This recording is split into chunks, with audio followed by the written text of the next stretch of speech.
This morning, we are going to be introducing our next guest. Nigeria's federal government has said it will demolish 2 multi-billion naira private jet terminals, aircraft hangars, to pave the way for the expansion of the newly inaugurated international terminal of the Murtala Muhammed Airport in Lagos. According to the Minister of Aviation and Aerospace Development, Festus Keyamo, the apron size of the new international terminal is not adequate to accommodate jumbo planes operating international routes, and that the private jet terminals were obstructing the expansion of the apron size of the new Chinese-built terminal, which was opened last year. Therefore, the old international terminal will be shut by October 1, while over 25 foreign airlines operating from the facility would be relocated to the new terminal.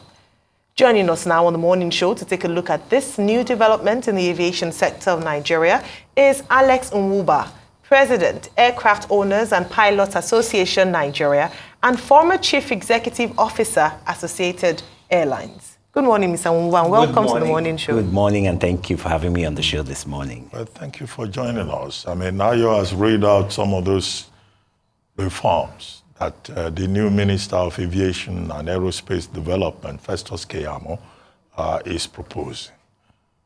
Well, was there a prior consultation with stakeholders? Right. With industry stakeholders before he arrived at that? And what do you think of his proposals, shutting down a wing of the international airport in Lagos, suspending the proposed Nigeria Air, reorganizing FAN and all that? He went on a tour, where these things he just came up, pulling off his hat with, or there were prior consultations, because it would be interesting to know what stakeholders think, industry stakeholders think. Well, thank you. That's quite a loaded question or loaded issues there. First of all, the minister, as you know, is new on the job. He's just come on. He's been briefed by the ministry primarily because we know that stakeholder engagement hasn't taken place yet. And so that would be a process he would have to engage himself in order to get the feedback from the industry stakeholders. But the key questions are this. The minister, even though people say he's not an experienced aviator, is an airport user. He uses it domestically to go to Abuja and internationally, so he understands the challenges that are at the airport. Murtala Muhammed International Airport, what we now call the old wing, as opposed to the Chinese terminal, is essentially a big mess. The place is smelly, mildew, dirt, everything else. So the fact that over the years, every minister has been saying, we'll do something about this terminal. And like the new minister himself says now, is we managed to fix one air conditioner, fix one belt, fix this, fix that, but we've never really comprehensively tried to address the problems of that particular airport terminal. And so he's saying the best way to handle this is to shut it down and get it fixed. It is no different from the airport in the Netherlands, that it was built on the same design, and that has seen major improvements, and it's a very good, very high quality airport terminal. And so shutting it down would allow us to comprehensively deal with the issues surrounding that. I'm sure you've arrived on an international flight and found the conveyor belt broken and things falling off the belt and things like that. That is a major embarrassment to the country. And as he called it, the gateway and the major revenue generator for the airport authority, it's something that must be addressed. Everybody's been talking about it, but nobody's really done it. And now he's saying, I'm going to do it. And to do it effectively, he has to move all the tenants out of the building to do a complete renovation. With regards to the Chinese terminal, it looks amazing. It's beautiful from the outside. But if you ever try to go through it, you realize that it has very poor circulation. And so that's what they need to address in terms of getting that to work. But the reality of it is that we can't keep complaining that there's a problem of a smelly, bad, rotten terminal and expect that nothing will be done about it. Sirika spoke about it comprehensively, and he threatened to do certain things but did not. With regards to the buildings connected to that terminal, the minister himself said he can't understand what design process was involved in the design of that new terminal, that nobody thought about the need to actually connect airplanes to the terminal, to Avio bridges. And so really, again, what do you do? Continue to allow the situation that exist or deal with it. And so that is why he's made the point that these buildings that are obstructing it, which Sirika himself tried to do and it got stalled up to the very last minute, is something he's going to do. He's going to bring down those buildings in order to make way for the expansion of the terminal. We either want to get this problem solved or we don't. And the position of this current minister is that we're going to get this thing solved once and for all, and we're going to stop talking about it. It's costly to do that, but we have no choice. And so my hope is that government will also compensate the owners of these facilities. But you always remember, government has eminent domain. They have the right to destroy anything that needs to go in order to achieve real development. And so that's what this minister will do. So on the issue of consultation, I started by saying that it appears he's consulted with the ministry officials. There hasn't been broadened consultation with the aviation industry. But he's only barely a week or two on the job. So we're hoping that the next steps he will take will be to engage the entire aviation space, the stakeholders in the industry. All right, well, you've said 2 weeks on the job for Mr. Festus Keyamo, but for the president, just before he had sworn in the Minister of Aviation and Aerospace Development, he had actually announced that there should be a resolution to the current issue between Nigeria and Emirates. They had suspended flights to Nigeria a number of times before now. It's been grounded for a long time. I'd like your take on that. And then also with regards to the bilateral agreement between the UK and Nigeria. Currently, we have 2 airlines from the UK that come into Nigeria. At least they operate a flight daily each. Virgin Atlantic and British Airways. But our Nigerian local players who have the capacity to fly to the UK do not enjoy the same kind of flight frequency. What do you have to say about that? How should the minister begin to address these issues? Well, I don't think that the issue with Emirates and the issue with British Airways is different from one another. In the case of Emirates, the Emiratis wanted to continue coming to Nigeria multiple times a day. And when I say Nigeria, I'm not just talking about Lagos. They were coming to Lagos, they were coming to Abuja multiple times a day and many times a week. And the Nigerian carrier wanted to go to the same Dubai, and they stalled it and frustrated it and actually pushed them to a secondary airport in Sharjah. And the government initially did not react, which is what they should do because the carrier is a flag carrier, and eventually took the position that you must let Air Peace come to Dubai.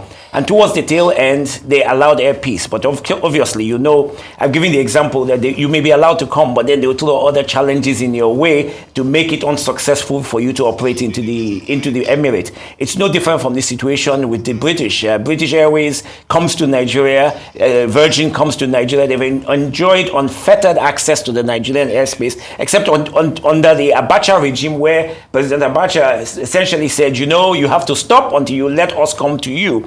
And I think that that's the push we're seeing now in the industry, is that to say, look, Nigerian carriers want to come to the UK. When we do come, you give us secondary airports, but you enjoy our primary airports. So what we want to see is reciprocity, and that's the basics of the bilateral air service agreement. I give this to you, you give that to me. So you 2 UK carriers are coming here. At least 2 Nigerian carriers should be going to the UK. And so that's what the government ought to be doing, and that's what we're doing. The challenge will always be that when we do actually get access to the UK, will they allow us to operate properly to enable us to do that? But you see, the challenge we faced at the last administration was hundreds of millions of dollars stuck in Nigeria that airlines could not repatriate because we did not have the funds. That occurred because foreign airlines are the ones coming into Nigeria, and Nigerian carriers are not carrying anybody else. So the net balance of trade is negative for us. So it is a positive push, and it is something this government must do to open up access to many markets for Nigerian carriers under many modes. We talked about, I'm sure you'll get there obviously with the national carrier scheme or flag carrier, etc. But it is the job of government to ensure that trade is balanced. And many times we should actually look to move it to our favor. Yes. Yeah. Let's talk real quickly and start to wrap up about safety. Yes. Recently, there's been a case of a certain airline suspended because of the tire issues on landing. Secondly, there was a case of water being poured in the tank where you're supposed to have petrol for the airline. There's been one too many stories of safety. What's going on? Nigerian aviation is safe. It is one of the safest in the world. We have a very good record of safety. We haven't had an air crash in more than a decade now. And the issues we have seen here are basically accidents. In the case of the water in the tank, it happens that when you do carry fuel, you carry water, and it's expected that you drain it.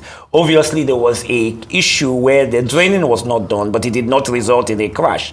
And the Civil Aviation Authority has taken steps to ensure the quality of fuel delivered to aircrafts to make them safe.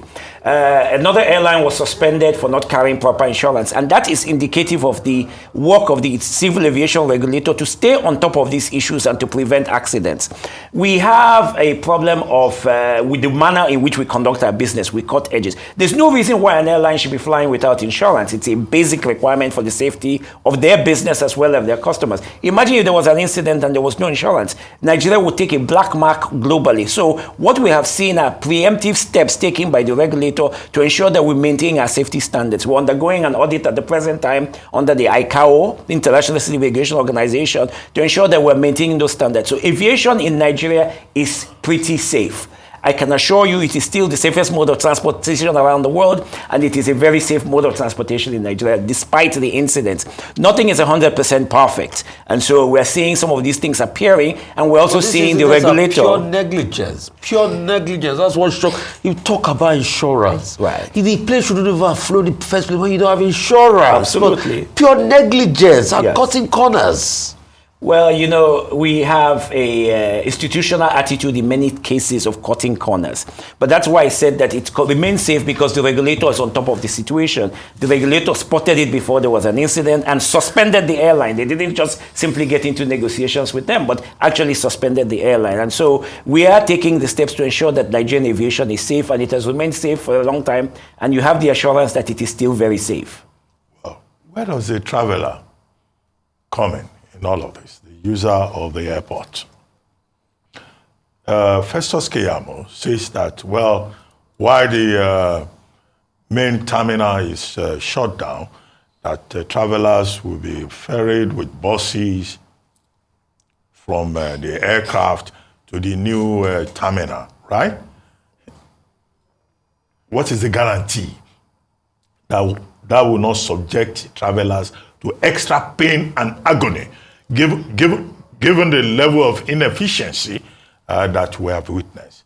There's been some talk about reorganizing the Federal Aviation Authority of Nigeria. You know, and you are a world traveler, when you do arrive in Dubai, you get on a bus from the airplane to the terminal. Sometimes that ride is 40 minutes.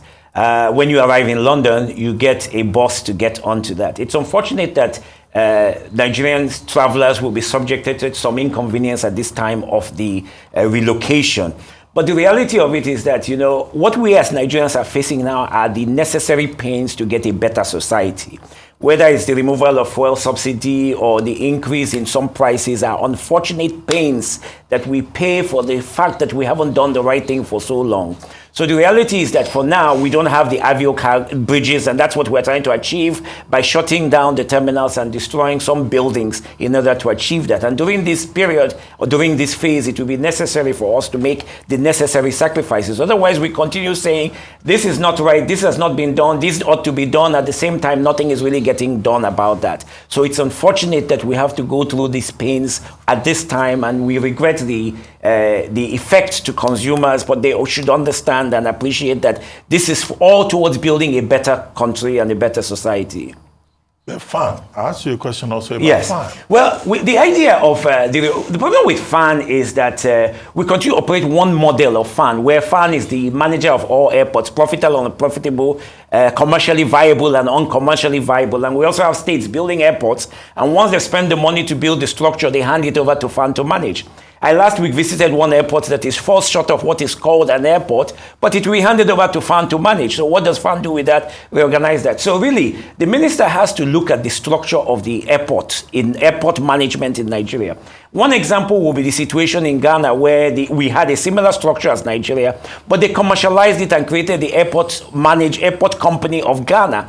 And what that does is then return the running of airports to individual corporations within independent airport structures. So, for example, this airport I talked about that is really in bad shape, owned by state government, should be handed over to managers whose job it is to turn it around. If they can't turn it around, shut it down. There's no need throwing good money after bad. And if you look look at it, that airport is within 5 minutes flight of another airport and 5 minutes flight of a further airport. So we can't, while I say we build airports and create airports to make access to many parts of the country, they must be viable.